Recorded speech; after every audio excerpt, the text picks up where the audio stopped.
Good evening, everyone. Good evening, everyone. I want to welcome you. Come on in and welcome you to McNair High School. It's in the beautiful auditorium. Isn't it nice? Isn't it nice? And that's what is fitting for an astronaut and his service to our nation. And so this is what it's all about. Thank you all for coming. I'm Commissioner Larry Johnson. I represent District 3. And where's Commissioner Gannon, a.k.a. KG for short? Commissioner Gannon and I, she represents 6, and we just want to welcome you out and thank you all for coming to our land exchange meeting. We will hear from our staff, CEO staff. Zach Williams will introduce the team. They should have their PowerPoint, and then we'll, after that, we'll open up for questions.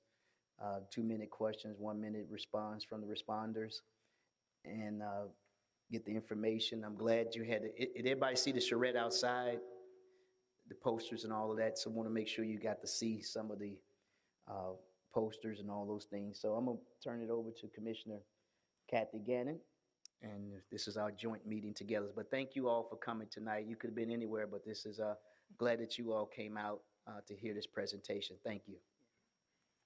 Thank you, Commissioner LJ. There's so many Johnsons, we all have to have nicknames now. So it's Johnson and Johnson and Johnson, and then the rest of them. So thank you. Thank you very much for being here. As you can tell by the number of people here, and we can tell by the number of emails that we get, that this is a subject that's of interest to a lot of people, those who live around here and those who recreate around here, and then the broader community. So again, thank you very much for being here. As indicated, we're going to have Mr. Zach Williams, who is our COO, Executive Assistant for the CEO, is going to give us an introduction of all of the staff and various other entities that have been working on this issue. As many of you know, some of us learned about this exchange in the newspapers, some of us learned from other people, but everyone has learned all kinds of different pieces of information. So we ask the staff to please go out and do some actual studies, so you have some matrix and some data upon which to base your recommendations and ultimately our decision. So we put together a list of the kinds of things that we thought were important for all of us to know about and look at. One of which is, of course, the legal ability to do this and ramifications, as well as the financial aspects. This is sort of like, you know, when we talk about annexations and cityhoods and all that stuff, we're like, please help us figure out the impact on everyone that's involved. So that's what we want to do, figure out the impact on everyone involved. So the county has done this. There's been an ecological evaluation. Recreational folks have looked at the issue from that perspective. Our land use and planning department has looked at it from that perspective, as well as economic development issues, because we were hearing all kinds of different stories, expectations, that kind of thing, and we need to all be on the same page. So we ask you to bear with us while we present this information and overview, and then, as Commissioner indicated, we would like to hear your questions and your comments, and we'll sort of go back and forth to each microphone so we can keep it flowing and be respectful of your time. And there's a little card to fill out. Some are yellow, some are white, but they're all the same thing.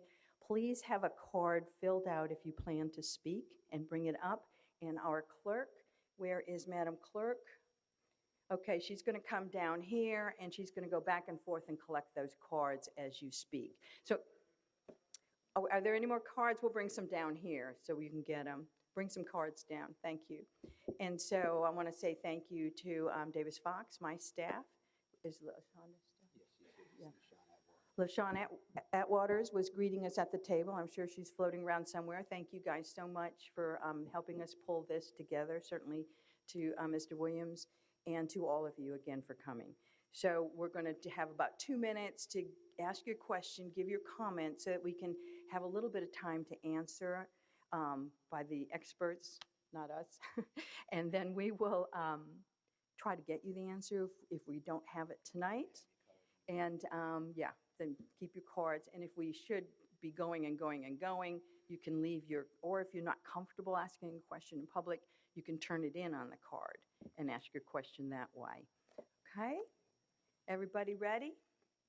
All right, Mr. Williams, the floor is yours. Thank you. Thank you, Commissioner Gannon. Thank you, Commissioner Johnson. Good afternoon, everyone. My name is Zach Williams. I'm the Chief Operating Officer for DeKalb County. And what I hope to do today is share with you, myself and some of our staff and several consultants that have been part of kind of looking at what has been brought to us.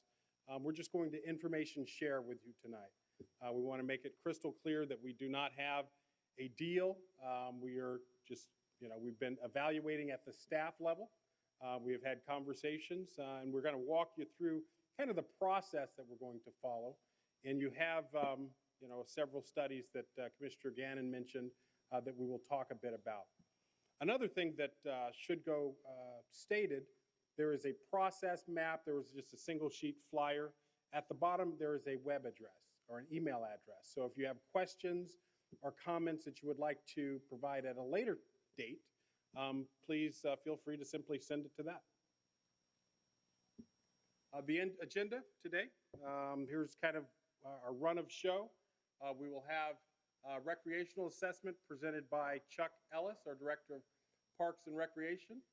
And environmental assessment, there will be a report on what their findings were and looking at the values or the various land that is being discussed.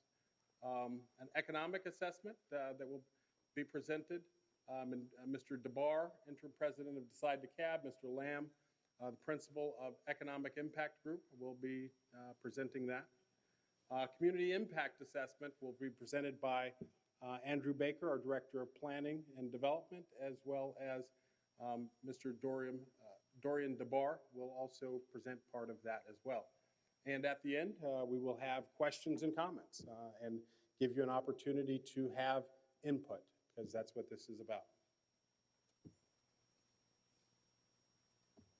Process today. It goes, should be stated, in 2018, we were approached by Blackhall Studios with a proposed land swap. As a result of their proposal or their presentation, we have done some staff level due diligence.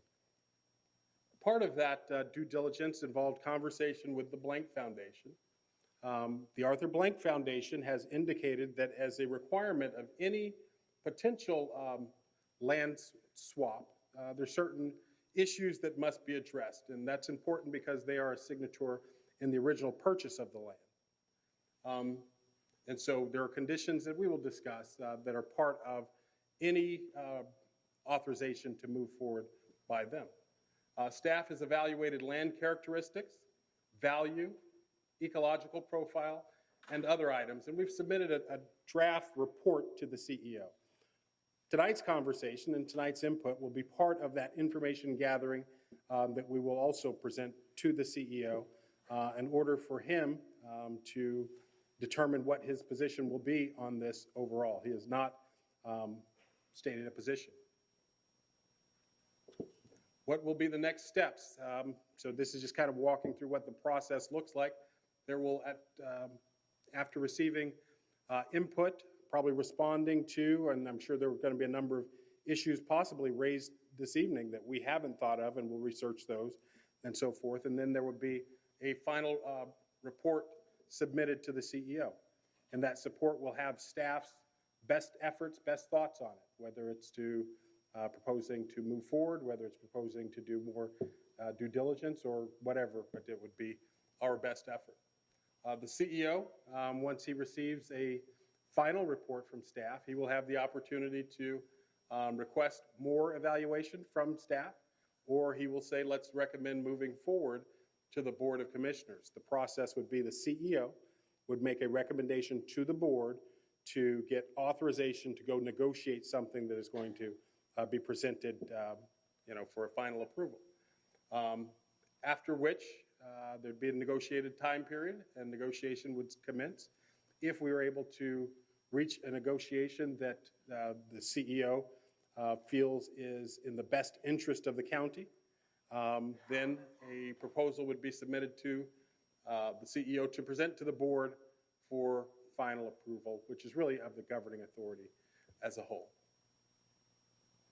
The purpose of tonight. Tonight, we have been deliberately silent, quite frankly, in the CEO's office because we've been doing evaluation. We did not want it to appear as if we were going to blindly support or blindly not support this proposed offer presented by Blackhall Studios. So what we have been doing is trying to do our due diligence, and we'll be talking about that this afternoon.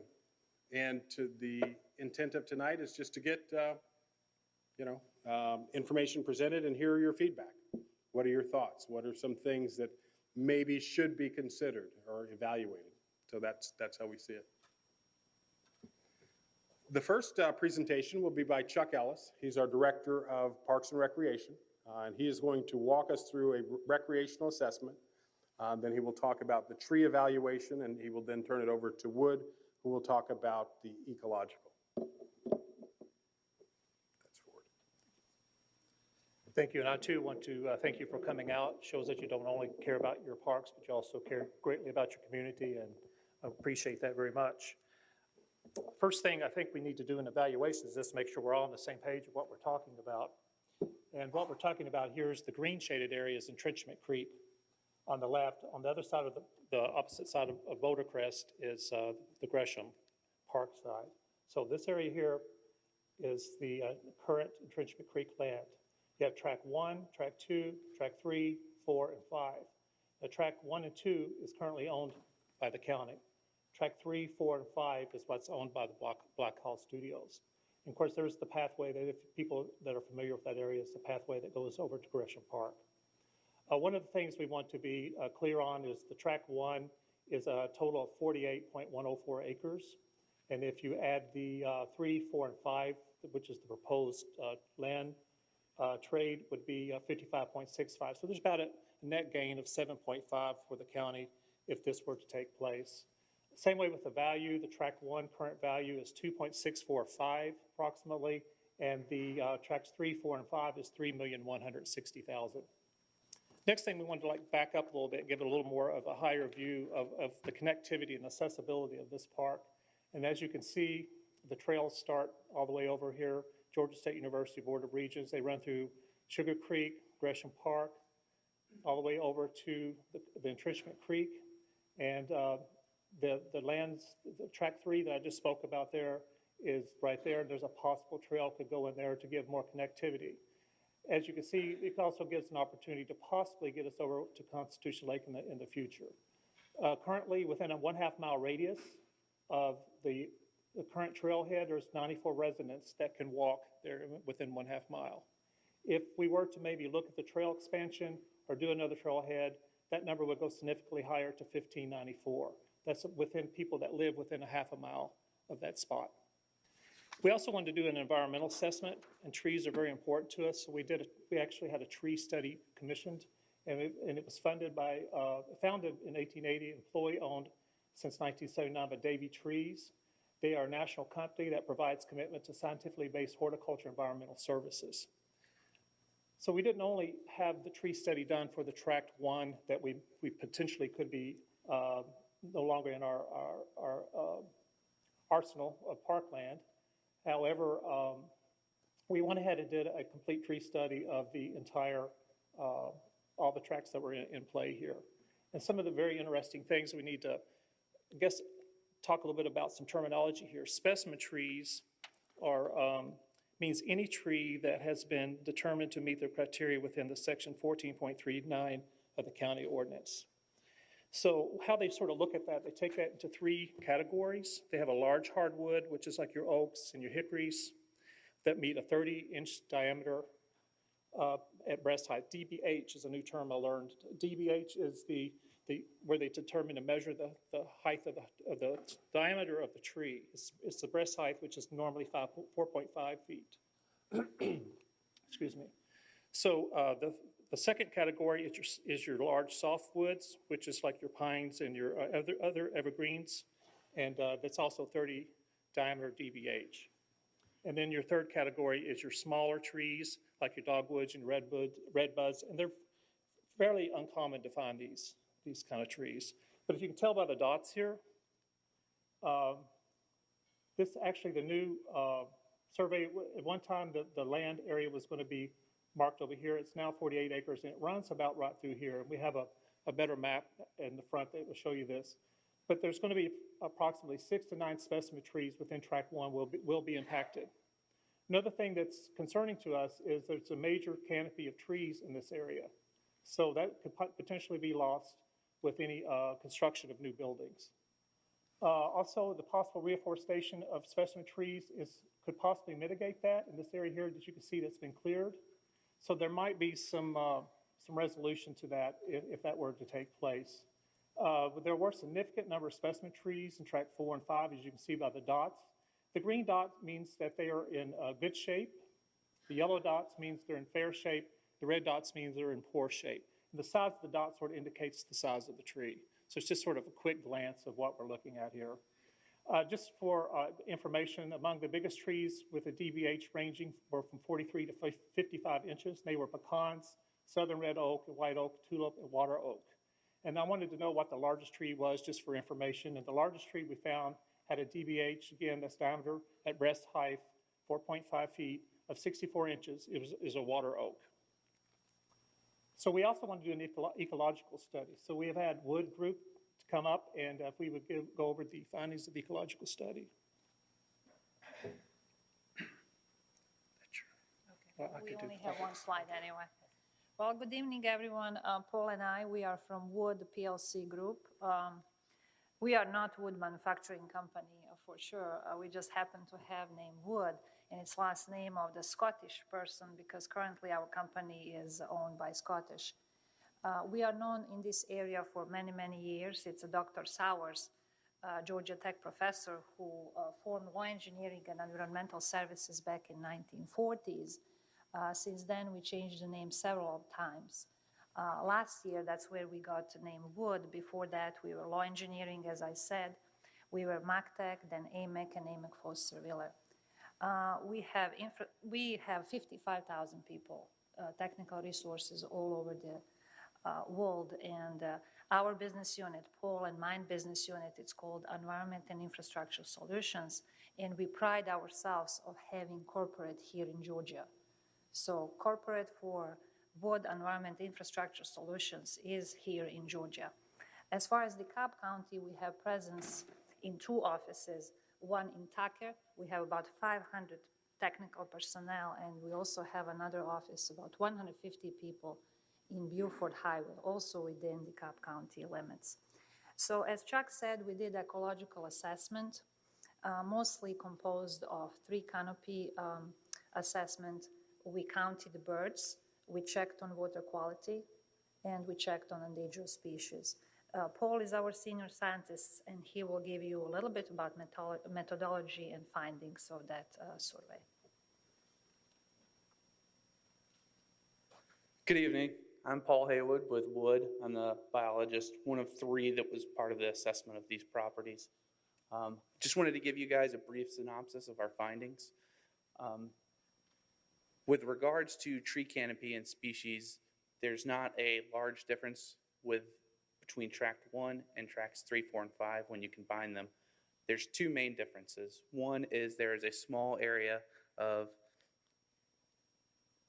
mesic woods and flowing downstream to the floodplain along Intrenchment Creek.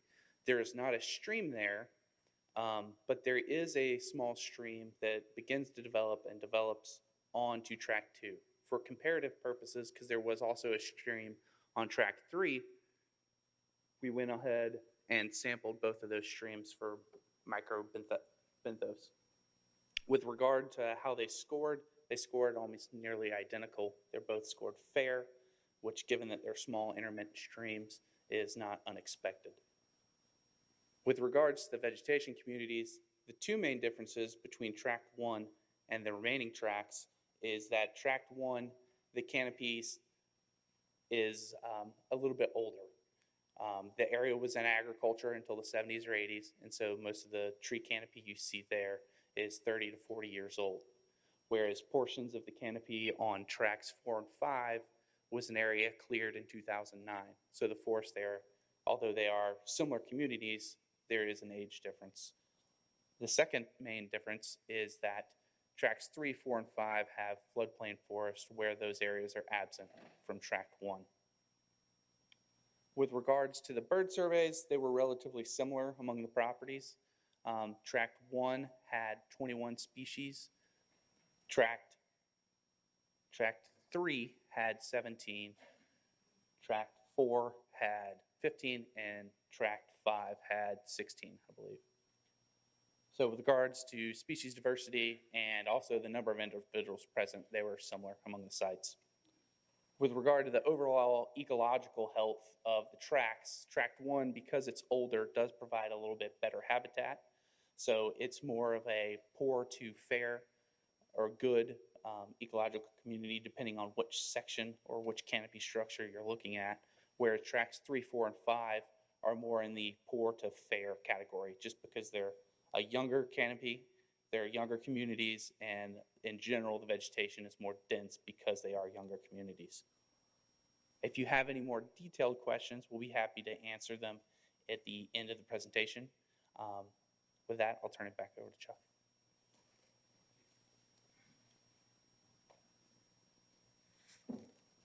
The last segment of the recreation assessment, we really wanted to see conceptually what could this park look like if we were to go through with this and to accept the proposal. And some of the things we wanted to first note what is there, and then what is there currently, and what some of the desired amenities that we think would fit nicely into this concept. So currently, there are 5 main amenities. There's 2,600 linear foot of trail, 1 gazebo, 30 rectangular parking spaces, 2 ADA parking spaces, and 1 remote control airfield. And here's a longer list of things we think would be very advantageous for the community and for DeKalb County. A new sidewalks, new trails, new boardwalk. So this would give a little greater access to the creek there. Emergency call boxes, we're always looking for safety. Water fountains, there's currently not a water fountain there. Remote control airfield, bathroom, pavilion, additional parking, lights in the parking lot, new signage, public art, security camera, pedestrian crossing at where the Bouldercrest the path crosses the road there, and also picnic tables. So this is a pretty hefty list, but we think this is what would make the park complete. So at this time, I'd like to turn it over to Dorian DeBar, his interim president of DCTV. All right, good evening, everyone. Again, Dorian DeBar, DCTV Development Authority. DCTV was tasked with determining the economic impact of a Blackhall expansion. And in order to do that, we commissioned Robert Land with the Economic Impact Group. He is principal of the Economic Impact Group, and he has 40 years experience performing economic impact analysis and practices across the Southeast region of the United States. So I'm going to pass it over to Robert to go through his findings.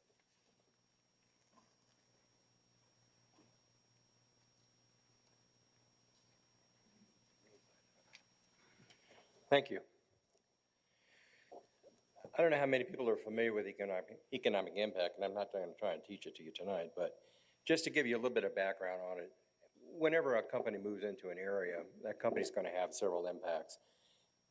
As long as it's selling all of its sales, its output out to folks outside the region, it brings a lot of new money in. And what it happens, it hires a lot of folks, and those folks spend their money in the local economy, and the company itself is going to do its own purchasing from firms within the county, within DeKalb County. And all of that economic activity generates a lot more economic activity. It supports local firms and actually creates more employment and more output for local firms. What you see here is just the impact, as we see it, of Blackhall. Blackhall is expected to create around 1,000 jobs in that industry, a wide variety of different occupations for these 1,000 jobs. They're also telling us it's going to be a $70 million investment. That's pretty good investment. And it's going to be doing this by an expansion. Of course, it's not a new firm. It already resides here, but it's going to be expanding approximately into a 400,000 square foot facility. If you look at that investment, the tax assessor's millage rates, it's going to generate a lot of property taxes. As you see up here, it's around $562,000 just for the county. And the school's millage rate is going to generate around $649,000. So from a fiscal standpoint, that's very good. Now, Blackhall is, of course, part of a larger industry. And a couple of years ago, DeKalb County asked us to look at what is called the entertainment industry. This is just to give you a little background on what's going on here. The entertainment industry is larger than Blackhall. Blackhall's TV and film production. The entertainment industry also includes music, which is a big deal now in Atlanta, has been for a while, as well as gaming and digital content industries as well. Those three put together make up the entertainment industry. And when we looked at that, just in the county, just in DeKalb County, we came up with almost a $2 billion total economic impact. And that's based on looking at the output of all the existing industries, firms within that industry, their employment, which is nearly 6,000 people in DeKalb County, which are directly involved in that entertainment industry. It's pretty large. And those 6,000 people, along with their payroll and with all those firms purchasing and selling within the economy, they generate almost 14,700 jobs. That's a lot. It's fairly significant when you look at this county compared to the rest of the state, in fact. I mean, the Georgia Economic Development Department is very interested in this industry, and they've done a variety of studies themselves on looking at it statewide, but it's really growing in DeKalb.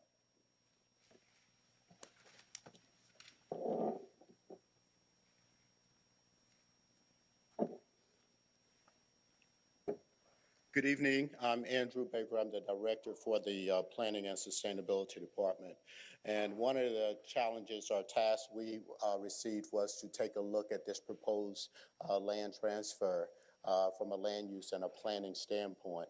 And so from a planning standpoint, looking at smart neighborhoods, smart growth, good quality neighborhoods, one of the great things that you'd like to have definitely is to have access to recreation and greenways and paths and so forth. So what I tried to do was definitely to look at how greenways really benefit a residential neighborhood. And as you know, a lot of our communities, the issue is that we need to get exercise. We have diabetes. We need to go to parks so that we can have stress release and enjoy walking and communing with nature. So there are some health benefits by having physical facilities near you, recreation, where you can get physical exercise. The other thing is that definitely as a planning department, we realize that there are environmental benefits. As a lot of you know, that there's the heat island mitigation. There's this whole issue of trying to preserve habitat for wildlife, as well as the open space serves as a natural infrastructure. As you have runoff and stuff, to have trees or to have ground cover and stuff, it really helps with stormwater and mitigate those impacts related to pollutants. The other thing is that trails can be an alternative transportation system. One of the issues we have in DeKalb actually is everybody drives, and we usually drive one person to a car. So having trail access definitely gives us a way to hopefully get to a park by walking rather than having to drive and get into your car. So one of the things that we did in terms of the land use was I wanted to point out that the land that Blackhall is interested in currently actually is used as a passive park, but also just simply to say that it is light industrial currently. The land that they're offering us in terms of this swap actually has a mixed-use zoning district on it. It's currently undeveloped, but it is zoned for mixed use. The plans that were originally approved for this was about 250 residential units, as well as 100,000 square feet of commercial. So that is what was originally approved on the site. If some of you have been involved with this particular area, then you know we did an SDAT plan some years back. When we did that plan, we had experts from across the country to come in, and they talked about the whole idea of having opportunities for people to have a connected greenway trail throughout this particular neighborhood. The other thing is that we work with the community as relates to the Bouldercrest Overlay District, and that particular guidelines prohibited certain types of uses, but it did encourage mixed-use development, and it did encourage greenways and connectivity. Definitely, the land exchange will provide an opportunity for Blackhall to be able to expand. So one of the things we want to look at, again, is looking at the green infrastructure benefits, and I'll let Dorian help me out on these as well. So with this land swap, one of the opportunities is to leverage park and trail creation. So with the Blackhall needs for the expansion of other public initiatives.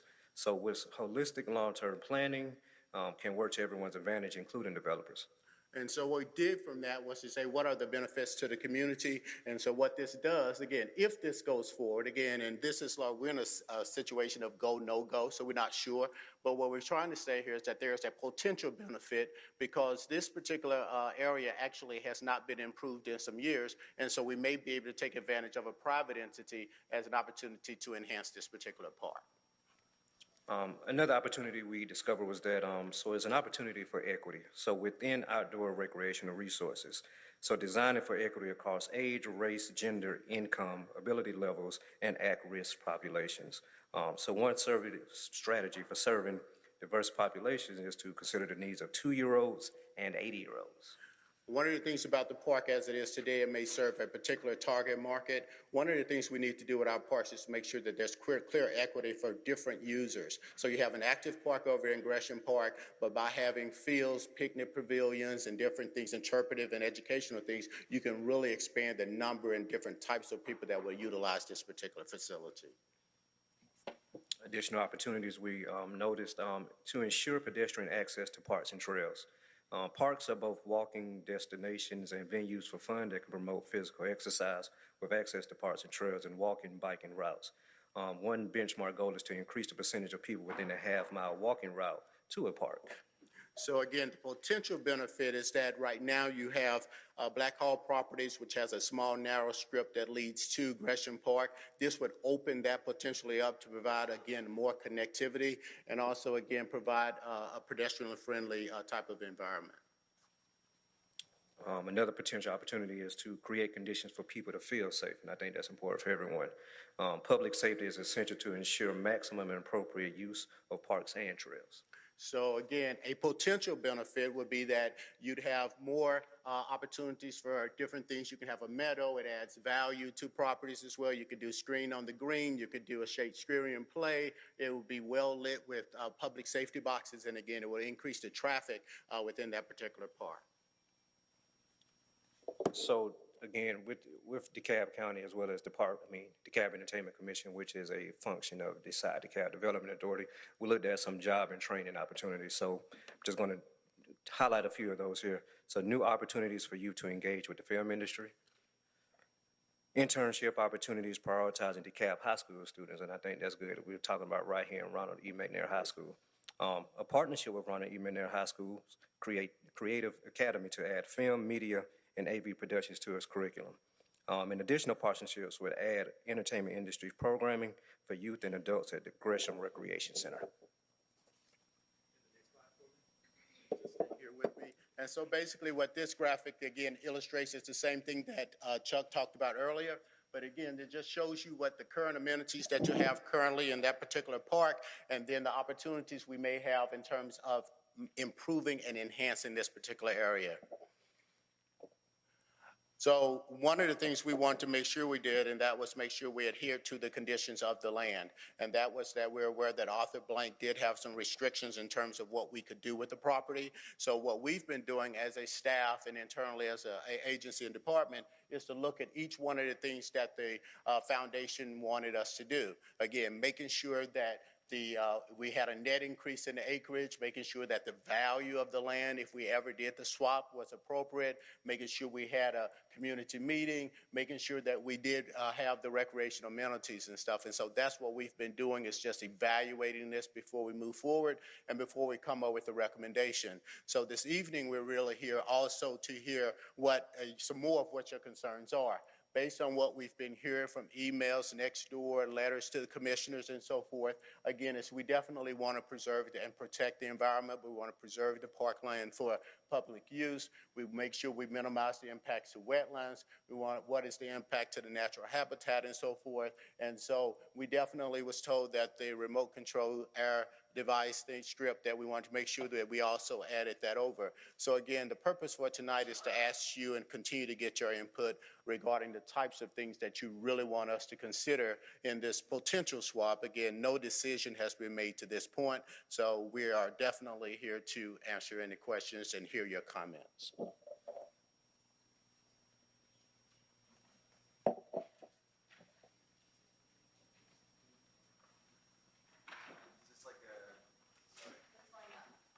Is this a line thing here? I'm not sure, but I saw everybody kind of like buckle up and be like, oh, do I go in line? Do I stand there or do I wait? Okay. Yeah.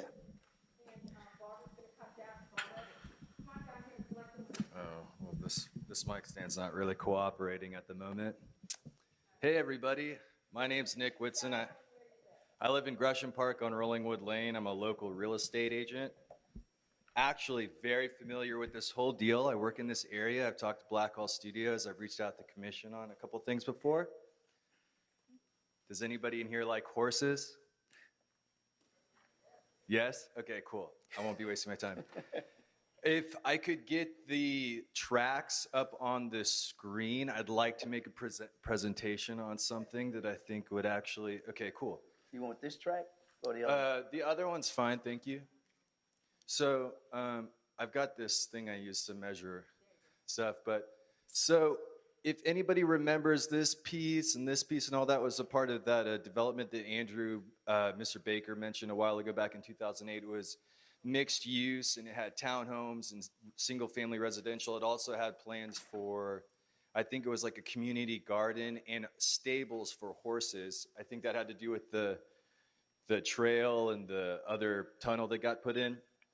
Now, I work with a group called Ceylon Investments. They're local here. And I've run this by a couple of people. We'll see if they're open to it. But I know there's concern about this part that's all underdeveloped and nasty. And it's like, well, we don't want to swap the beautiful park for the dirt, right? Well, my group, Ceylon, they want to do an equestrian facility that would serve the community. And we're looking for land. And they'd be willing to lease that property and make the improvements on that property and also build in programs for all different kinds of people who are disabled, school programs, all that stuff. And I guess I'm just bringing this up here because I didn't anticipate this part being added in there, and I imagine it's going to take some time to get that fixed up. So I'm just saying our group's here on the table to do something to help improve that part of the community and maybe make it worth everybody's time on both sides, kind of as a win-win. Thank you, sir. Does that help? Is that it? Is that That's my 2 good. minutes? Yes, Okay, if anybody has any questions, you can ask me. Equestrian piece, and that was Yeah. what is originally scheduled there too. So Next question over. feel free to hit me up. Yonder. I got business cards. Hi, my name is Joe Peary. I live 1674 Flat Shoals Road. Some of you may know me. I've been guiding tours in Intrenchment Creek Park for years now, along with Scott Peterson. And as a matter of fact, probably within the next couple of weeks, not this coming weekend, but the weekend after, there'll probably be more tours. I think it's really important, and it's really helped everybody that has come out and seen this property. And if you can actually put that up there, I'd like to point some things out too, because we get this ecological. Do you have the pointer? Oh, cool. Thank you. Thank you. So this this beautiful piece of land right here, you go and hike this land with us, and then you hike this land that's around it. This is a beautiful park, this beautiful woods. And you go over here, everybody knows what's right here. It's this giant field that was mowed down for development, and then it bottomed out. You go here across the street, you can't hike over here. You can't use this for anything. There's some woods up here, but these used to be houses, and there's some old trees up next to the road here. Down here, this is all impassable swampland. There's nothing there for anybody that wants to go hiking. So they're taking out about 50 acres. Right here, prime high land. It's trading it for swampland. Prime high, this is the highest land in the area. Beautiful views from here, by the way, if you go here at sunset. Beautiful views to watch over the airfield. And it's just not possible to enjoy these parcels of land in any way like we're currently enjoying this land that was supposed to be granted to the people of DeKalb County in perpetuity. That's what's on the lease, in perpetuity. Any of you who would like to go onto a tour, please look at SaveTheOldAtlantaPrisonFarm.org. We have a website, or you can email me directly, joepeary@me.com. My last name is spelled Peery, and we have lots of information outside as well. Hi, I'm Shannon Lee. I live in Eastland Heights at 2383 Glen Drive. I appreciate all the time and effort that's been put into the assessment, and I heard a lot of pros about why we should be doing this. But when you assess anything, there are pros and cons, and I don't think we heard anything at all about the problems that are in this deal. So one of the things Joe just mentioned, that what we're being offered to trade away is our park. But this park was not just protected for recreational use. I know Mr. Ellis held out the recreational values, and I appreciate that, but this park, according to the original deal with the Blank Foundation, was protected for our watershed for the South River. They did not have any assessment. Just below that big green box there is Constitution Lakes, and if you clear cut and put 50 acres of concrete just on the south side of Constitution Road, there is a huge wetland area. No assessment has been done for that wetland. There was an assessment about how many people can walk to this park. This is a 125-acre park. There are no sidewalks to get to this park. You enter by a large parking lot. If you want to have an assessment for how many people are impacted, it should not be a 5 or 10-minute walk. It should be a 5 to 10-minute drive, which is all of East Atlanta and South DeKalb down to 285. They also mentioned the appraisals. I know I saw something about the current zoning. Our current park would be valued as undevelopable property. It is protected by a restricted deed. If you give that to Blackhall, they will remove that deed restriction, which is illegal according to Georgia state law, and they will put it on the new park.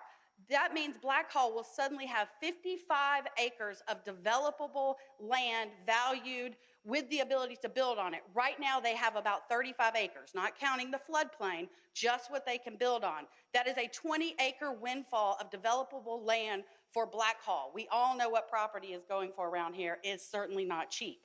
I also wanted to touch on the economic component. They held up all of these values. We are all for Blackhall expanding on private land. We should not have to give away our public park in order to get them to invest in our schools and our community.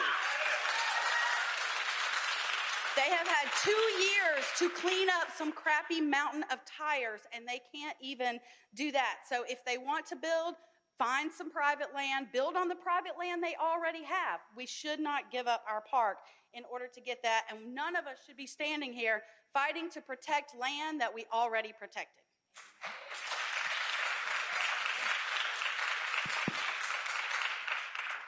Hi, I'm Emery Morseberger. I'm president of the Metro South Community Improvement District. We represent the business owners, property owners, and neighborhoods surrounding this site. We are in support of this project. We feel that this is a good deal for the county. We feel that it is giving the county more land, giving the county more value, and it's moving the parkland closer to the residents who will actually use it. A lot of the folks here are from don't live in this area, but we are actively working for the neighborhoods adjoining this project who will benefit from this. This will create, my office is right here. Our objective. Wait, let him speak now. Everybody, let's be respectful. Our objective is to create jobs and build the economy of DeKalb County. This project will do that, and this project will create a much better setting for the surrounding neighborhoods, actually creating park that is walkable to a much larger percentage of the nearby folks. I think we should move forward, and I think we've beat it to death. Good evening, everyone. Good evening. My name is Scott Peterson. Many of you know me for my walks in the woods. Back in 2004, the late and great Lou Walker appointed me to the DeKalb County Green Space Commission. And we talked about the importance of the South River and the beautiful forests around it. With the graces of good Lord and the Blank Family Foundation, track number 1, that big rectangle at the bottom of that map, was purchased. The quality of the woods are excellent. The number of specimen trees, significant. The history of the old wagon roads of DeKalb County, which required waterways and gave us names like Flat Shoals, are found in track 1. The upper track, track 3, has a public health hazard of 1,000+ tires filled with rainwater, breeding mosquitoes, creating an opportunity for West Nile virus, for dengue fever, and for other insect vector diseases. Now, does this represent good corporate citizenship to leave 1,000 tires up in track number 3 for months and months on end? I'd like to remind the neighbors we've had 2 major tire fires at the old City of Atlanta prison farm. And here we have another opportunity just waiting for some crazy guy, some pyromaniac, to set a fire. The other problem with this track number 4 and 5 across, as Joe mentioned, they're very, very wet. And I think do not lend themselves to many good recreational activities.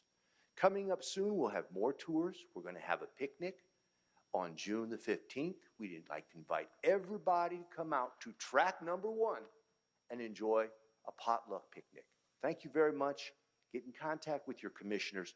Further negotiations required because I'm opposed to this deal. Thank you, sir. Give it to Bud. Yes, my name is Catherine Dillard, and I've lived in the Starlight neighborhood for a couple of years now. I think these gentlemen have brought up a lot of the points that you need to hear, but I urge you that before you make up your mind, you've got to see when you see it up here, and I do think that we've only heard the pros for the swap and not the cons, but when you see the actual land that they want us to swap to them, there's no comparison. It's beautiful wooded area with trails and peaceful, and the property they want to give us is either shrubs or it's filled, as Scott Peterson said, with tires and concrete and swampland. So please take the time to take a look at the property that they want to swap, and you cannot swap 40 years growth of trees for a bathroom or a water fountain. Thank you.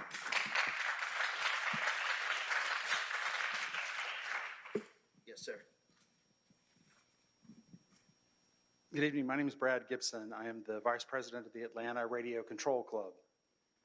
I wanted to point out that our club voted, and we have generally decided to remain neutral about this eventuality. Should it come to pass, we believe it's fine with us either way.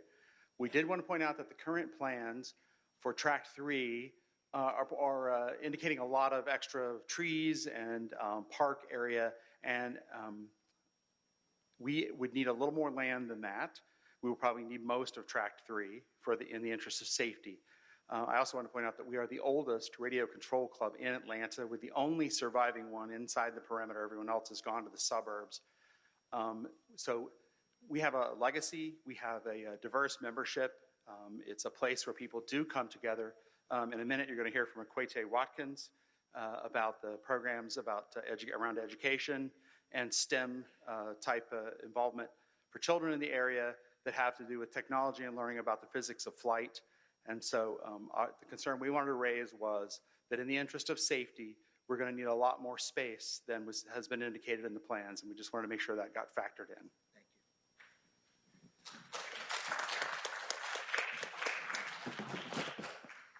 Hi, my name is Hal Folds. I've been a resident here for 44 years. I live in the subdivision that's due east of here off Clifton Church, just south of Gresham Park. And let me say this. I think somebody said earlier that the park will benefit people between the ages of 8 and 80. Well, obviously, I ain't 8, so I'm approaching 80. But let me say this. I'm a diabetic. I do a lot of walking. I walk 25 miles a week. That's my target. And I have used the trail extensively. Now, when I can walk the trail, and you don't see as many deer now as you used to, but I see raccoons. I even saw a weasel a few days ago. Now, the reason why I know it was a weasel, I know a squirrel has a slender body and a long tail, but a weasel has a longer body and a slender tail on the trail. Now, and when I look at the trees up here that we're being asked to give up, and then when I look at what they're offering in return, people, that's like asking somebody to trade a brand new Mercedes for a 59 Plymouth. Is that a fair swap? Is that a fair swap?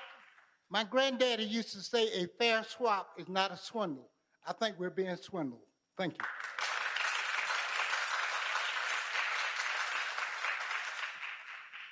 Hello, my name is Akwete Watkins. I'm a high school physics teacher. I also teach engineering at some local schools here. And I just want to mention the importance of the remote control airfield to the youth in the community.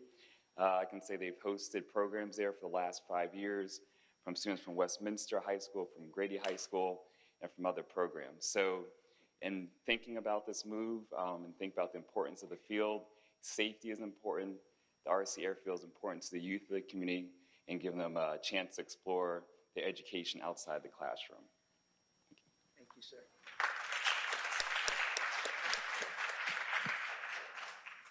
Hey, I'm Hugh Trotty. We have interest in 2179. We own the building. The thing that nobody's discussed in depth, Hal just touched on it, is what really is going to happen to the wildlife. Now, when we got this building 6 years ago, there's wildlife. There's wildlife now. The turkeys come and peck on the glass, which is why they call them turkeys, you know, the joke. We see deer regularly.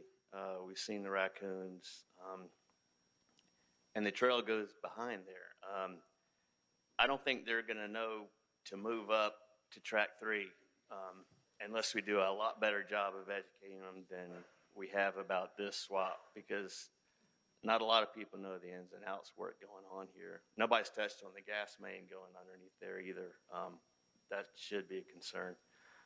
But that's our biggest concern, is what happens to wildlife that was there when we bought the building. Does concrete next to us make our building more or less desirable?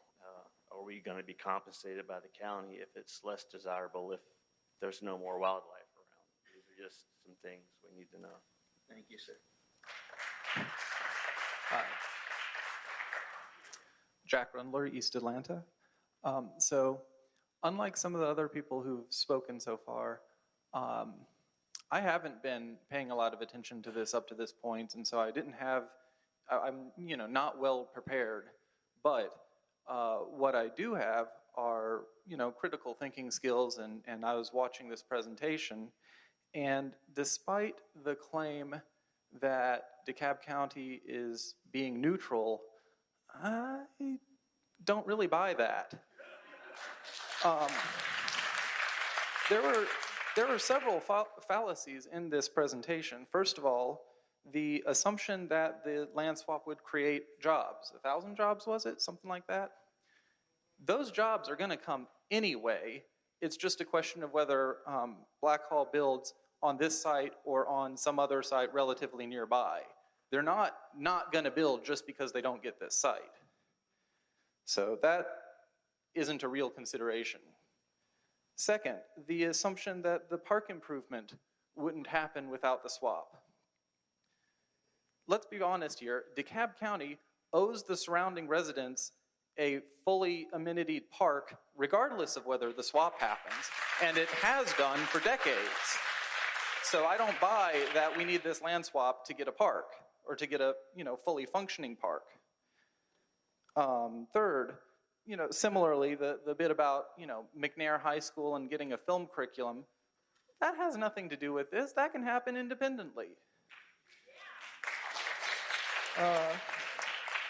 So yeah, all this, there's the part that somebody else pointed out about the presentation showing the pros but not the cons. That's one thing, but another thing is all this conflation of the land swap issue with all these other issues that it doesn't belong conflated with. So that is a little bit disingenuous. Yep.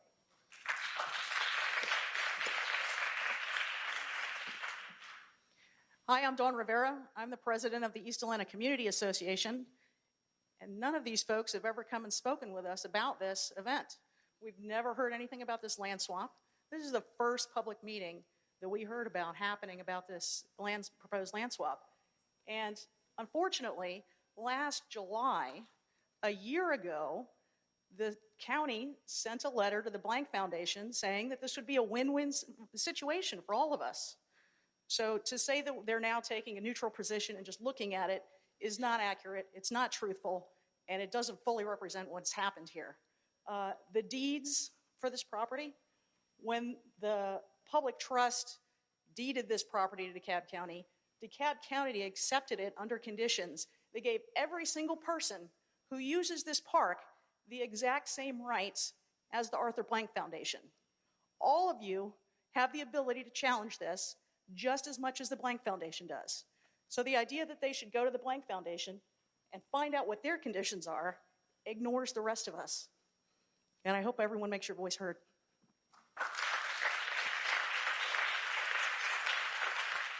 Hi, my name is Jackie Eccles, and I am board president for South River Watershed Alliance.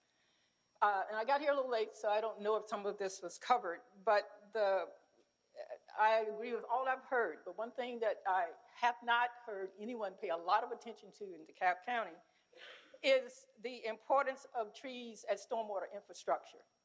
I've worked for the past decade on trying to restore Intrenchment Creek and the South River.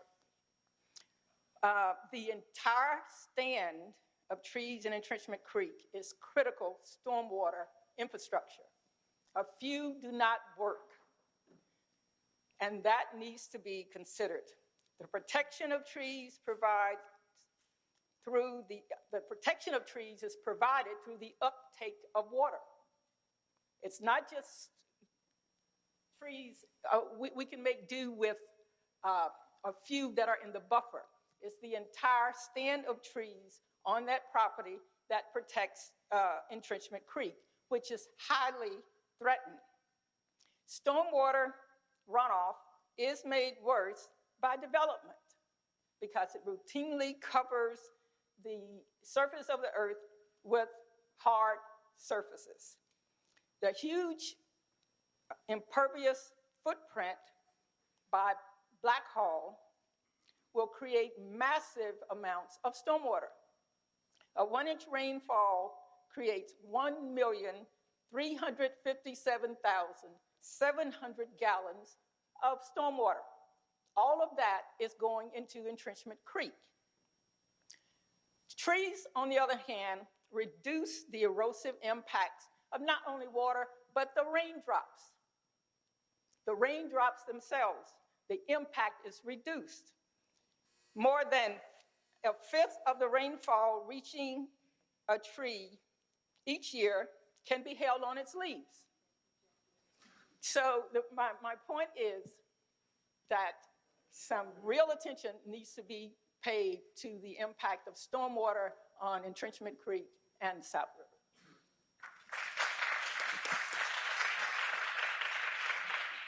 Good evening, everybody. I'm Erica Antoinette Slayton. I'm a lifelong resident of South DeKalb County. I attended Southwest DeKalb High School.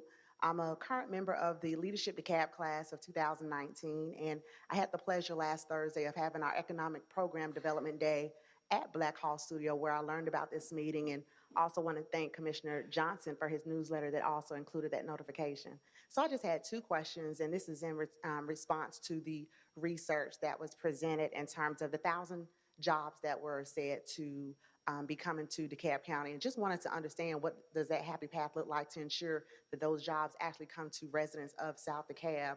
If there's going to be a partnership with Workforce Development to ensure some of those individuals who could get that training 6 to 12 months can then have an opportunity to participate, or is it just a situation where we're just saying, hey, the jobs are coming, so we're just going to include that in the data?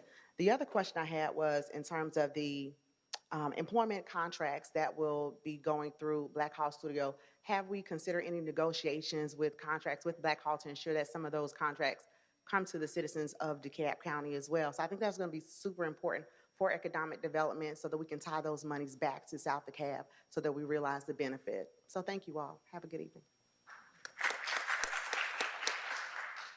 I'm Joel Feingold. I've lived in South DeKalb for 40 years, and it's been my stomping grounds for nearly 50. What I'd like to know is who paid for this study? Mr. Williams, can you tell us who paid for this this study? Each of the studies were paid for from taxpayers. Oh, DeKalb County paid for this. Not Blackhall in any proportion, but DeKalb County. That says it all right there about where the county is on this. And whoever says that the county's been disingenuous about what this is all about, they're right on. They know exactly what they're talking about. Okay. My grandson gave me a call last night, just out of the blue. He lives out on the West Coast. And he said to me, you know, I've got a song I want to sing to you. And I can't sing worth a darn, but it was from a poem by E.E. Cummings. And it goes, all in green went my love riding on a great horse of gold into the silver dawn. 4 hounds crouched low and smiling. The deer ran before. Can't believe that he said that, and here we are. You want to know where it's at? It's all about the money. Period. All in green went my love riding on a great horse of gold into the silver dawn. 4 hounds crouched low and smiling. Where are the 4 hounds? That's what I'd like to know. Hi, good evening. My name is Tracy Graham. I live over in Ward Lake Estates. I just had a question. I have a child who's in the DeKalb County school system, and I believe her class had the opportunity to do a field trip to the wooded area, and they learned about measuring trees and how to tell what trees they are, and she came home and talked about that for a week, and she still tells me how to measure trees. So my question is, what will happen with those school activities if this swap happens?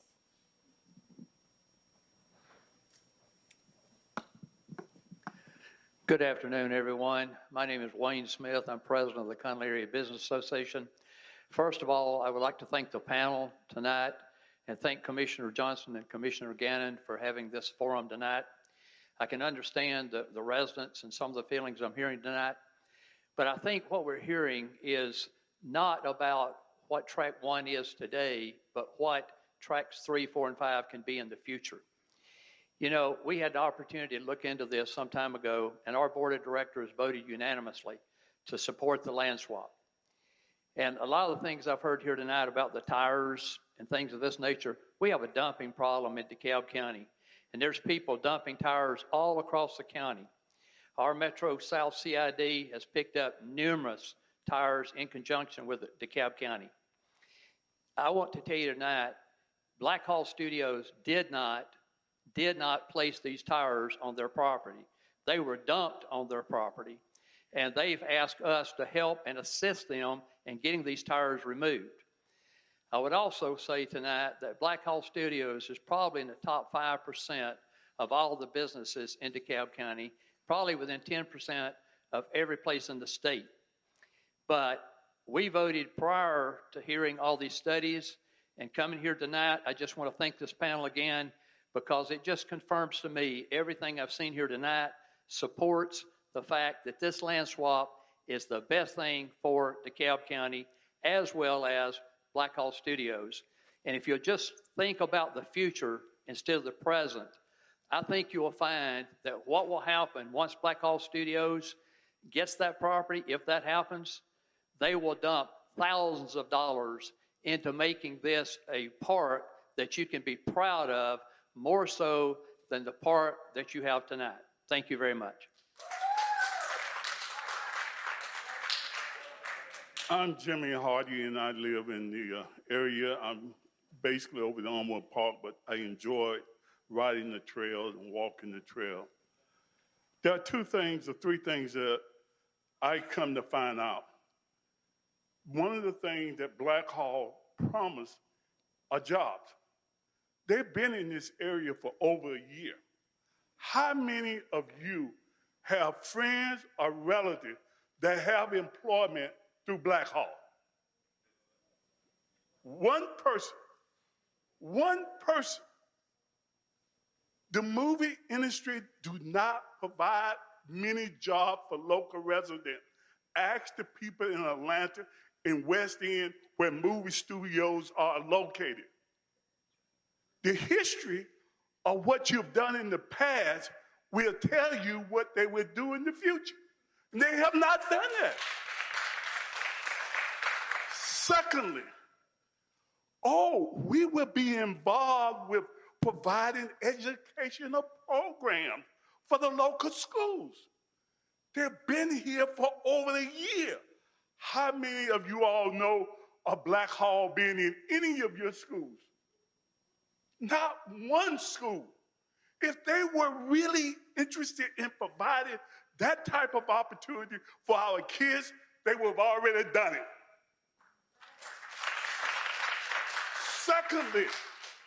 Third, they said, we will invest into beautifying the area.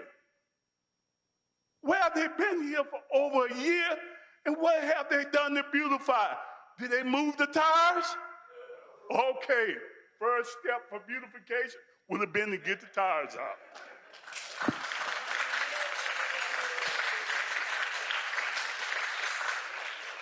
I'm Patricia Cup, president of the Cedar Grove Neighborhood Association, and we cover Bouldercrest Road. I've been out in this community for over 20 years, and I have not seen a whole lot of growth in our community. We are for the land swap, not just because of the economic development that will bring to our community, and not even that. It's just to be able to say we have Blackhall and to pursue more business people in our area. Like I say, I've been out here 20 years, I haven't seen a whole lot going on. But we also want to balance in the green space. You know, we want to be able to use the parks and the amenities of the park. And I don't hear that they're going to just completely eliminate the park. So I think that it's something that this situation needs a balance. You can't, as far as I'm concerned, you can't have it both ways, or you can't have all of what you want to have. There are other people in the community, and they need to be thought about. And I just feel like with the commissioners that we have, I have worked with Commissioner Larry Johnson, and worked with Kathy as well, Commissioner Kathy Gannon. But we want to see more in our neighborhood, and we want to see it where it can be organized and where we can grow as a unit, as a community. So we are very much in favor of Blackhall Studio. I'm not looking for them to come to our community to save us. We need to work in our communities for ourselves. But I do believe that they will bring some better, highlight our community a little bit more if we're there, and also making sure that we have the amenities that we need to have in that walking trail. They're not talking about not investing money into the walking trail. Thank you very much.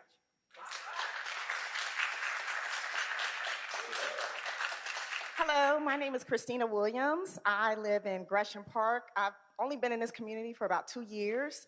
I guess, coming here, it was a gentleman earlier that spoke and said, he didn't have as much information coming in.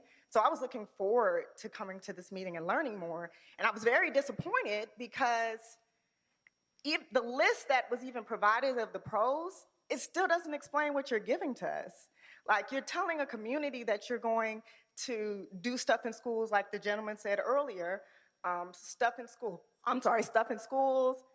adding on the parks, doing stuff that's like obvious that if you're in a community or you're paying taxes, some of those things should already happen, and some of those investments should already be made. So I'm still like not clear on what you're doing for our community. Like, just to be, I moved over here because I did feel a sense of community. I did see the area growing. I did see plenty of opportunities for growth. It doesn't necessarily have to be for a company to say that they're going to spend $70 million, but I still don't know what you're giving to us. So maybe next time, if y'all come back or do a follow-up meeting, we need more details. No one can even get excited about anything that you're not giving us information about. And so far, all of the wildlife, trees, and learning about more of that, that's all new to me. So I appreciate that information, because none of that was shared other than the wood presentation that I barely didn't understand. I have 2 master's degrees. So please, please, if you're going to present something to a community, make it clear, make it direct, tell us what you're gonna really offer us. Thank you. Thank you. My name is Margaret Brady. I live in Skyhaven. A couple of things I wanted to talk about tonight. I think there's a bigger opportunity for our area that we can all work together on for sustainability and equitable outcomes that does not include trading away our public green spaces and our irreplaceable natural resources. The forest at Intrenchment Creek Park is absolutely stunning. It's not the most valuable forest in all of the city. We've got incredible forests all over this city, but it is a forest, and it is the home to countless animals. And I just want to briefly say, obviously trees soak up our stormwater like a sponge, and if we've got 50 acres of impervious surface suddenly along our creek, that means sewage overflows and flooding, more and more and more of that. They can capture the stormwater, but it's just going to gush right back into the stream. That's where it goes. DeKalb County needs to start working on our sewer system and fixing our problems, because they're only going to get worse.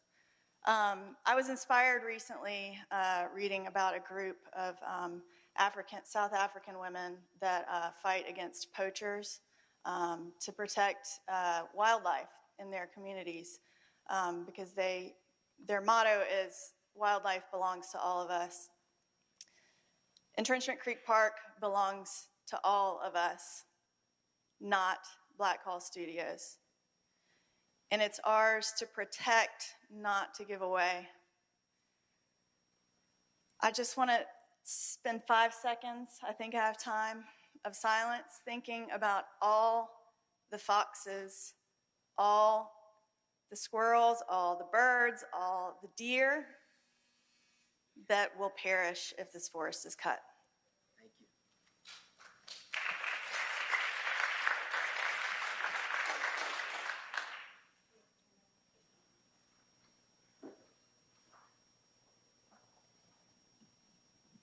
Good evening. My name is Paula Tate, and I've been a property owner in South DeKalb for 42 years in Steele County. I love this area. I want to thank Commissioner Gannon and Commissioner Johnson for providing the community with more information about this. I am for the Blackhall project. The fact that they're talking about the additional amenities that would improve, like someone said, and create the equity that we need so that everyone can use it. Now, I've been out to the park on a tour, and I was with the group, and I will just, to be quite honest, I didn't feel safe, and I was with the group. So I'm okay with them adding I think there was a water fountain issue with the group. We did not have that. I do remember that. And it seems like we're going back and forth on a park that really basically only has 30 parking spaces right now. So it's like there's not a lot of use going on for this particular park. Now, in terms of the economic impact, I've been here 42 years, and I'm noticing more and more whenever there's an economic development discussion for South DeKalb, there seems to be quite a bit of pushback. So I'm not afraid. We need the economic development to have them come in and talk about the projected jobs, to talk about the $70 million investment that they're going to put back into the community, the fact that they're talking about the amount of property taxes that the county can get from this particular project. The school property tax was particularly appealing to me because we already know the city of Decatur is working trying to take some things, so we're going to need that money. The job training, definitely always a plus in our community. I think that to be afraid when you talk about South DeKalb, it is time. We're long overdue for us to have the economic development. We've lost some issues on some other projects that went through because we got so much pushback. So I'm here because I am in support of this project, and thank you for bringing this information to the community.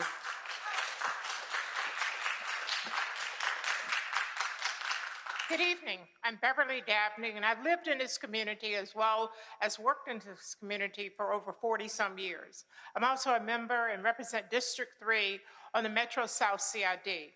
As we sit here tonight, if you think about it, years ago, a lot of the neighborhoods that you're representing now, they're new neighborhoods. People didn't want those trees cut down for your neighborhood. We in South DeKalb have worked long and tireless to develop economic development. This is an opportunity that doesn't exist in many places in which the county government has come out and said that this is an opportunity to add some additional input into it. First of all, I've not heard a lot about partnerships with the school here. As we talk about the jobs that can be created for the future, as we continue to look for the future, it's not about us here today, but what we can do to develop and make this community stronger. If you look prior to the Olympics, Centennial Park didn't exist. Okay, now that is one of the hottest areas in town that attract people from all over. I think this is an opportunity to create a very diverse community, an opportunity for economic growth. One of the things that I talked and had an opportunity, and you too can meet with the elected officials, is what they said about this, we can add to what they have as a beginning. Maybe there are some schools that are missing. And we need more career development opportunity in the school. I've sat alongside with Ryan Millsap and know that we can hold him accountable for the deliverables. We have picked tires up before, only the next day to find his tires back. So if all we have to do is complain about the tires there, throughout the South DeKalb, there's tires, and we've picked them up over and over.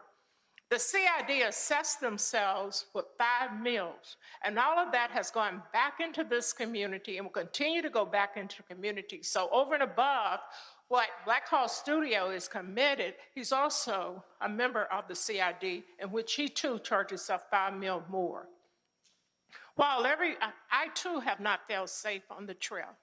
This is an opportunity for us to design something of the future that other people throughout the metro Atlanta area will want to come and spend some of their dollars. And it will also grow our SPLOS.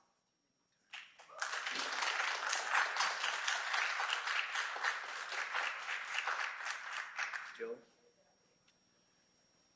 Hello, everyone. My name is Joel Gross. I'm the chair of the Metro South CID. I own a small business in the Connolly area. Just to give you a little background on myself, I moved into Grant Park in 1976. I live on the same street. So I've been pretty committed to what's happening in town. One of the things that no one has discussed, and I want to ask the panel if you have evaluated the impact if Blackhall Studios, if the land swap does not occur, and Blackhall Studios builds on their current property. Have you all looked at what that impact is? I think that is something that we're really not looking at here tonight, because there's definitely going to be an impact there. So there's definitely trade-offs and to this quote deal, which is being considered. Thank you. Hi, I'm Jonathan Barheit. I'm chair for NPUW, so that's City of Atlanta. It's both Fulton and DeKalb County. It's about 30,000 residents, of which about 10,000 get to vote here in this lovely little world. Me and my kids use the trails as they are. There isn't a reason not to. The dogs use them. The floodplain is there. Kind of all the facts the residents have started to talk about. We can talk about West DeKalb County and how often we're left out of resources, police, fire, parks. We're really only here today because it's a pro-business lobby when they step in to push for attention over here. It's an inherently flawed draft report, which we've already kind of talked about a little bit. There's no measurement of the South River Trail use currently. They're saying neighbors are this close. Well, I'm willing to drive the 4 minutes to get here with my kids. I mean, most people live within a 7 to 10 minute drive. That's closer than Piedmont Park or Brownwood or even Grant Park for most people. Use of the airfield and its auxiliary use by residents. I mean, there's a lot of activity going on there at the airfield already. The Intrenchment Creek park shown, they didn't talk about actual number of trees with caliper quantities overall, full counts. I mean, there's a lot of that missing. Maybe it exists. We didn't get to see any of that. They mentioned microbes. Great. What about the pollution? Where's the pollution studies? We already know Intrenchment Creek and the South River are having challenges. What happens as we change the dynamic? Track 5 is under the water. I mean, why would we want water, you know, a piece of land that's underwater year round? It's not usable for recreation. There has been discussions, at least in the city of Atlanta, about a South River Trail extension from Brownwood Park along an existing sewer easement that follows Intrenchment Creek. So that would be our western track 2, which we're not talking about here, but we haven't holistically talked in relationship to the city of Atlanta property just west of this. We really need a pro quality of life advisor. Currently, the only advisor is Decide DeKalb. Their mission statement, Decide DeKalb will continue to develop and cultivate industries of advanced manufacturing, life sciences, logistics, professional uses, business services, as well as support entertainment industry throughout the county. There's nothing in the mission statement that says quality of life for residents.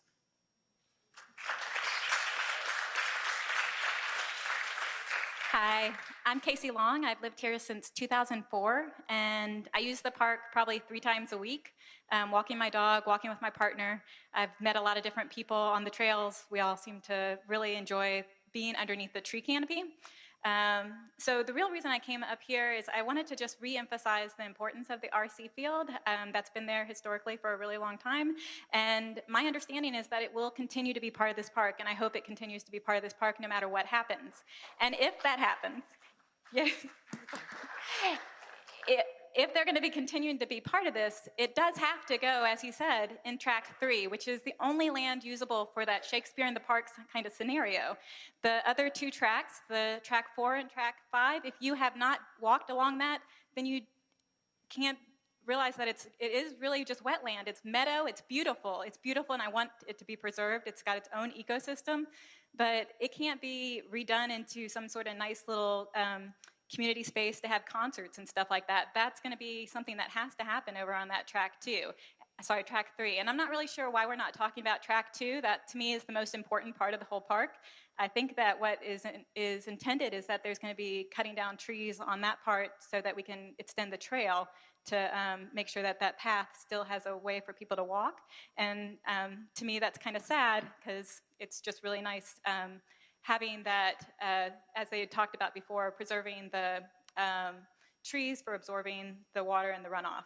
And then the final thing that I wanted to mention that I don't think people have thought about is thinking about the economic value of having such a great resource of preserved trees and green space that in the future for economic development. If we look south of this area, which is going to continue to develop no matter what, because Atlanta is growing and there's going to be development under there anyway, it's going to be advantageous to those developers to have this piece of land in between Atlanta and their new development. So it's going to be attractive.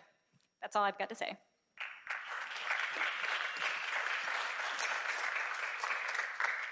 Hi, I'm Leslie Phillips. I'm a resident of Gresham Park. I've been in Atlanta for about 8 years, but a Georgia resident all my life. And I have the special privilege of being able to work in the environmental field. I work as a ranger at Fernbank, so I get to see the direct impact every day that I interact with a child, and I teach them something new in the forest. Because when we're talking about diversity, we think of it in terms of people, but the diversity is also in the forest. The diversity is the soils that have a connection with this mycorrhizal mushroom fungus that helps support the plant that the animals eat. And for me, one of the most special parts and unique character of Atlanta are all these wonderful green spaces. And once we alter them, once we disturb those habitats, you can't replace that. You can't replace those soils, and you can't replace what has been built over a large span of time yes, we can make a beautiful new space and we can plant new trees, but everything, the character of what we had before, it's lost. And not only that, the excitement that I see when a child comes back to walk with me in the forest, for me to teach them something new, I see the future. I see the future in that child. I see a potential job for them. I see an avenue for them. Because right now, in our whole world and in the environment, there's an onslaught that's happening. There's some serious things going on in the environmental world, and there are jobs that are there, and there are people that are needed, and there are children that are going to grow up and need to rise to the task and face a lot of the things that our generations, the generations that have come before us have left behind. They've left challenges. And that gap is going to need to be filled, and it will be filled by the future. It will be filled by children. And you know what? Blackhall can come in and they can say that they will create opportunities for kids, but there are organizations already in this city, like the Audubon Society and Amphibian Foundation and Trees Atlanta, that are already here in the community supporting our children, creating opportunities, and they care about our community. So please consider that.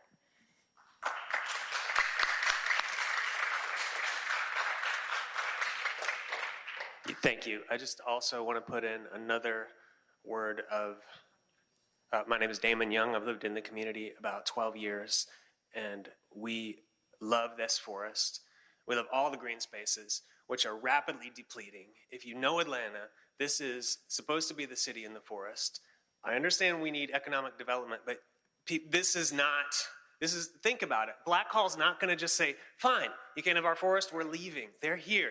Thank you for being here. Thank you for being in our community. Please don't pave over our community's rights. We have this forest set aside for our children, for us. And it's not just for us, okay, so some people don't visit it. There's not enough parking spaces. We're all getting the advantage of it. We're breathing the air. It's cleaning the water. The forest is incalculably beneficial to all of us. We need every bit that we can have left, and this one is ours. It was set aside for us. This is our forest. You can't just hand it over to Blackhall. It's not right. I'm sorry. It's completely outlandish that you would do this to our community. And you guys who are standing up for it, I respect you. You want economic development. You think that's going to help. It's not. That's not the answer to the community. Our community, the kids that go to this school, everybody in the community, this is our forest. Let it live. Don't just pave it over so that Blackhall can consolidate. We'll put all our land here and we'll be better off, and then we'll give you some money, and then this little bit of land that's left over, you can put a playground on it.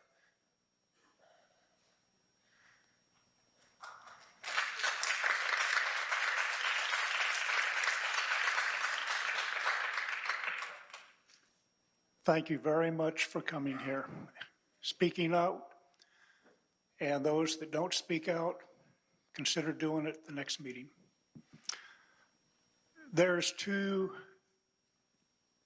Let me back up. This is an extremely important issue. There are two issues. Number one, comprehensive long-range planning. I don't see it being done. I see the initial parts of comprehensive long-range planning here. Number two, huge elephant in this room that hasn't been mentioned, and that's called the Atlanta Beltline and connectivity. Connectivity from the Beltline through Intrenchment Creek, through the map that you see on the screen, connecting to the South River, then eastward to Lake Jackson and Arabia Mountain, then south to Macon and the Ocmulgee, and then east to Yakima and Darien and the Atlantic Ocean. 19 years ago, I bought a piece of property on Intrenchment Creek to keep it out of the developer's hands. Unfortunately, I got to sell it. But I'm holding out. I'm still hoping for the best community uses of this property. There's a meeting coming up Thursday with the southeast quadrant of the Beltline. I plan to be there. They're going to show pretty pictures. They're going to have rudiments, not even, well, bare rudiments of citizen engagement there. But if it sounds like I've been fighting them for many years, oh yes, I have, and the city of Atlanta. And once in a while I get over to the Maloof Auditorium. Thursday's meeting is very important to get the Beltline to come to the table with DeKalb County and do some comprehensive long-range planning, which includes this property.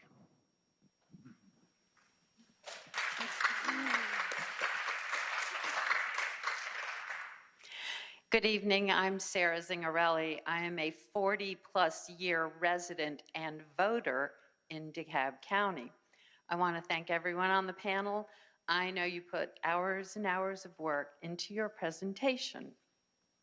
However, every single thing in that presentation was opportunities and yes and positive and we can do this and that and it's all pro-development. But as the other gentleman said, the development can happen anyway. It seems like the bottom line here is money. And how sad is that? The value of natural, pristine property is priceless. They don't make any more of it.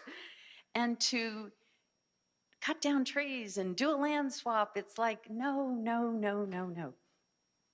And the other sad part is that it sounds like it's a fait accompli. Say it ain't so. I am really opposed to this, and I'm really kind of ashamed that y'all would even think of it.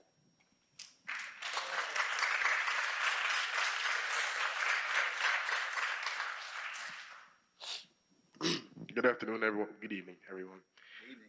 My name is Rudolph Duran Jr., and I'm with the Nature Conservancy. I'm the Community Engagement Coordinator at the Nature Conservancy. I'm a little sick this evening, so please bear with me.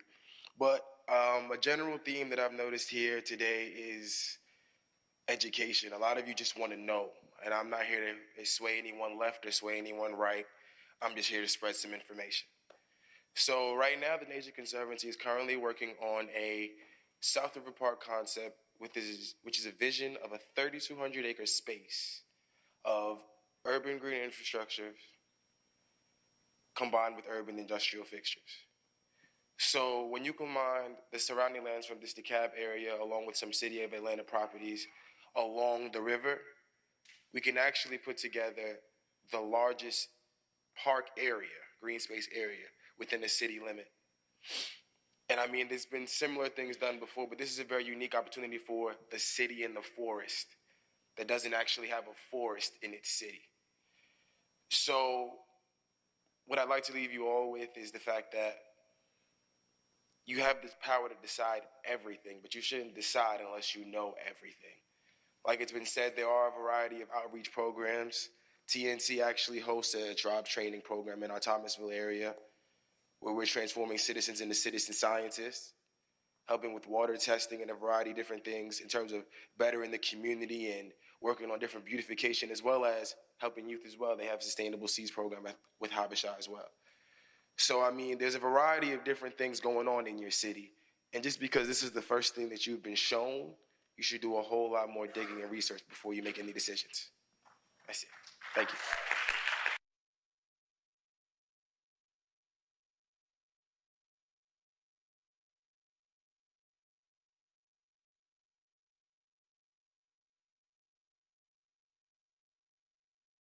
Today.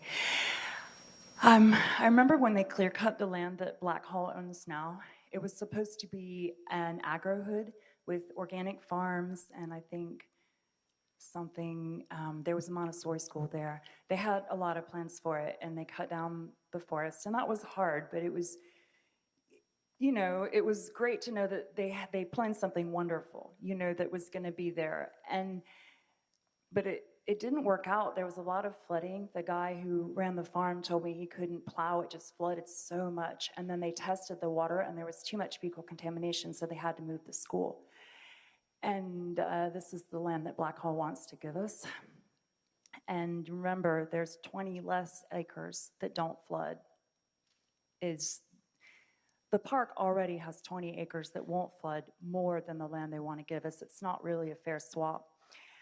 I talked to Ryan Millsap. I've been to several meetings, and he told me, I said, well, you're saying that we have to swap you our park or you won't do these things for us? And he looked really uncomfortable, and he waited a long time, and then he said, no, I don't mean that. I'll give you these things even if you don't swap us. You don't have to swap. He said he would do the schools. He said he would do the jobs. He said, he said he would. Like, literally, we don't have to trade our park for this. And I agree with whoever said that if the park isn't enough and it isn't what we want, man, let's talk to DeKalb County. Let's tell them what we do want, right?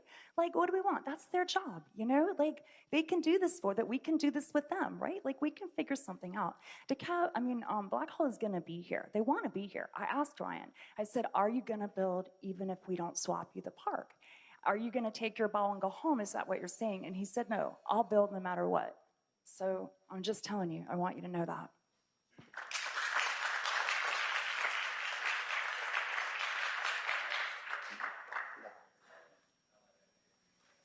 Let's close it out. I'm sorry. I can't do another commercial. We'll get you next time, though. We'll get you next time. If you have questions, please take a card and put them on their card and turn it in. We have videotaped this. There were a number of questions asked so that we can get back to you on that. And all this information, I think, needs to be brought back to the panel, and they will process it and put it together as part of their report. There were some suggestions for additional kinds of information that I think would be helpful to them. And I'm not sure how we proceed from here. There may or may not be another meeting. I really don't know. Let's see what the administration does with the information from the panel and from this evening. Okay? But we will keep you posted on our websites. That's right. That's right. Thank you again for coming out. Thank the panel. Give yourselves a hand for just being here for just an issue of this magnitude. Thank you. Be safe and enjoy your Memorial Day. And don't forget the folks who provided service to us, our service.